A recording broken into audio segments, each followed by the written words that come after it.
Hey booktube, this is Kelly. Thank you so much for watching my channel, Books I'm Not Reading. I have had quite a week. I won't go into it. I'll go into it. The important thing is Jason is starting to feel better. Let's keep on that trend. I'm very happy about that. I have a survey up on my community page right now. If you haven't voted, please do so. And clearly the winner is, so far, that to celebrate my 500th video on BookTube, you guys would like to see me argue with my husband. So we are working on that. We have watched 2 film adaptations, and we're going to be watching a mini-series that is based on a book.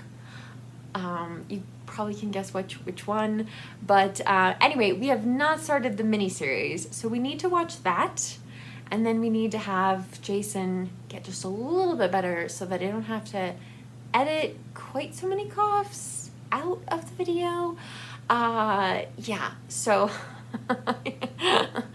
so that's one thing. And like I said, if you want to vote, it would be an excellent time for you to do that. I did decide to do just a random giveaway. And I am giving away this copy of Yayagasi's Homegoing, excuse me. I was about to say that. And the winner for that is Aimee Leduc. So Aimee, please contact me on Goodreads or Instagram, which you can find my information down below. If for some reason you are not able to contact me on one of those platforms, let me know and we'll find another way that we can connect. But I accept everyone who asks for a friend request on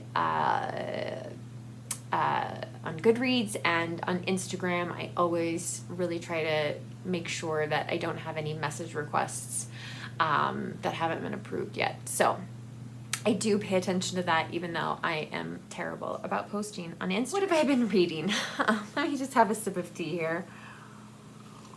For the Irish Readathon, and maybe if I really stretch it out, March Mystery Madness, I have been reading some of the ghost stories, well, yeah, spooky stories is maybe a better term, by Joseph Sheridan LeFanu, and I've been trying really hard to find stories that are set in Ireland. I read one of these stories back in Victober, because that was one of the prompts, and he's a Victorian writer, Victorian Irish writer. And I really didn't enjoy the one that I read back in Victober. I kind of thought it was clinical, if you will. It wasn't spooky at all. The other stories that I've read so far are really great. So I'm not gonna have this done by the end of March. I'm definitely gonna finish the story I'm reading right now, which is about this guy, and he lives way up in this tower, and he only comes down like at certain times of the year, and he's with like this person that nobody knows, nobody has seen, and then he goes back up into the tower and nobody sees him and stuff. And yeah, so anyway, very creepy, very, very creepy. And I really am interested in the way Joseph Sheridan LeFanu tells stories. So the one I'm reading right now, he's gone and told basically what could have been a whole story, and then he's like, well, but the other version of this story that I heard from someone who was much closer or something like that, you know, like, and now like it's like 2 short stories in one kind of thing.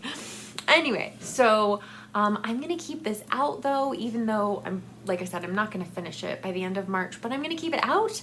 And my goal would be, which I certainly think I should be able to achieve, is to finish this by before Victober starts. So that's my goal.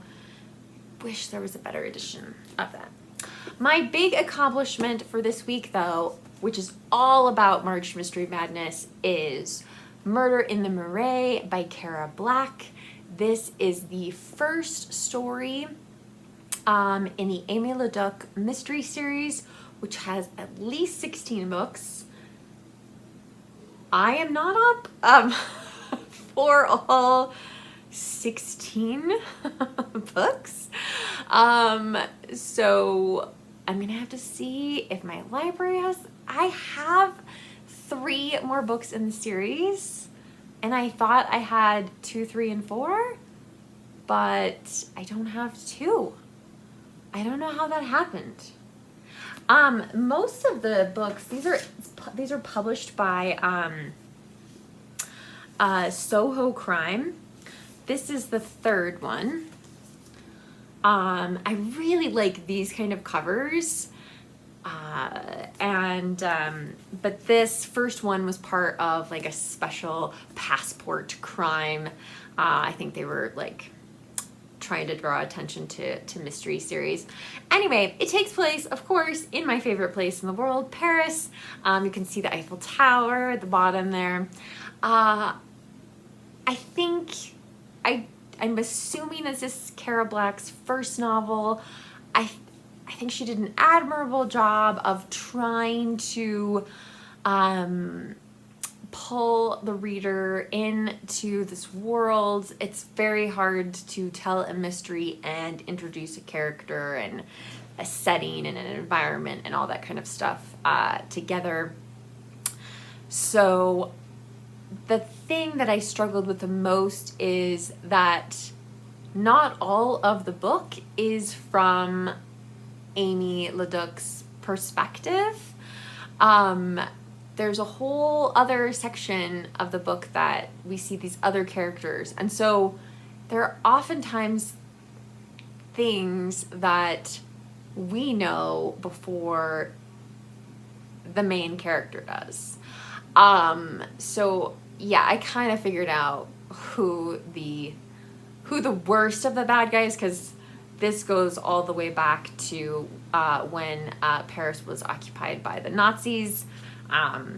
And yeah, like there's a main character who is a Nazi and is part of the SS. And the Marais was originally the Jewish quarter of Paris. So it's a very interesting story. I don't know that I've ever read a book that actually tells part of the story from the perspective of a former Nazi.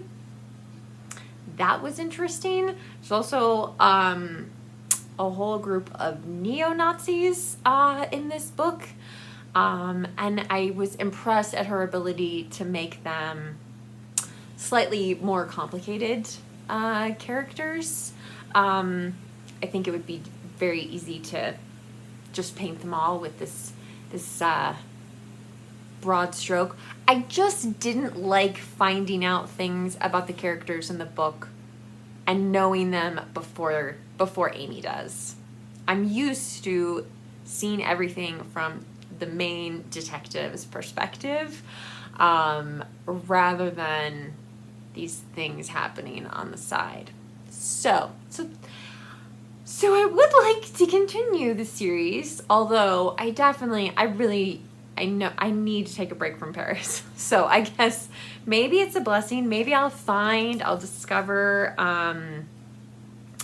the second one, since I own 4 of these. Oh my God, I can't believe I don't have the second one. I am just astonished. But anyway, March, which is such a big month on BookTube, is winding up. Next week, I will wrap things up. I'm definitely going to finish the story that I'm reading right now in this. I also, I don't know why this isn't on my high priority TBR, but I also want to read Mara, Daughter of the Nile by Eloise Jarvis McCraw, excuse me, for middle grade March. I remember when I read this book as a kid and I absolutely loved it. And I've been meaning to read this for a very long time, like over a year I've been meaning to read this book. And I think I can do it. So I'm going to try, because I just want to know, like, so many books that I've read as a child and loved, and then as an adult gone back and read, like, I just haven't really liked. So if I don't like this, yeah, I will let go of it. But if I still love it, then I'm going to keep it. Feeling like I kind of just dabbled in the waters of a few readathons this month. You know, a little bit of middle grade, a little bit of March Mystery Madness, a little bit of the Irish readathon. So eventually I'm going to have to take one of those and just like totally embrace it for the month of March.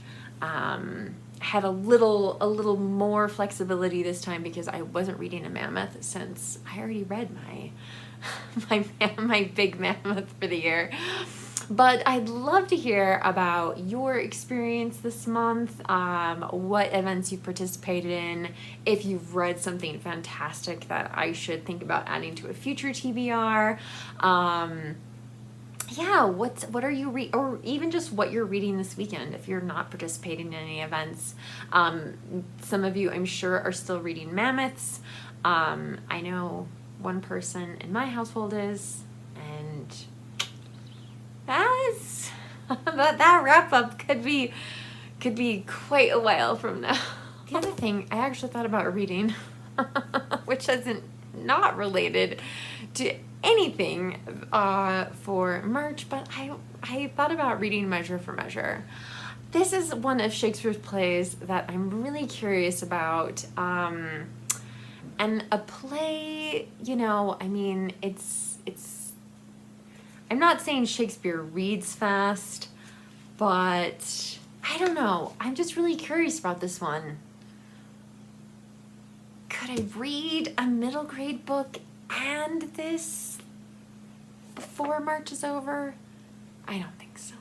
I don't think I should try to push it. But anyway, I mean, I can at least start one of them and slowly get there. I don't know. We'll see what happens. My eyes are bigger than my stomach. Oh, and I wanted to thank everyone for their lovely e-reader comments. If you missed meeting my Kindle, this is my Kindle in its fancy new denim cover. And this is going to be, I'm going to call my Kindle Buzz, after Buzz Lightyear. My husband thought I was insane when I said I was going to name the Kindle. He thought I was crazy, but I don't know. I felt like it should have a name. So anyway, fortunately, some of you told me that you had named your Kindles, so that made me feel a little bit better that I wasn't quite as nutso. And some of you have a lot of e-readers. 7 e-readers? Holy cow! We'll be seeing more of this beautiful device in the future. BookTube, tell me what's going on. Tell me how your week was down in the comment section. If you don't feel comfortable leaving a comment, please leave an emoji or give this video a thumbs up. I really appreciate it.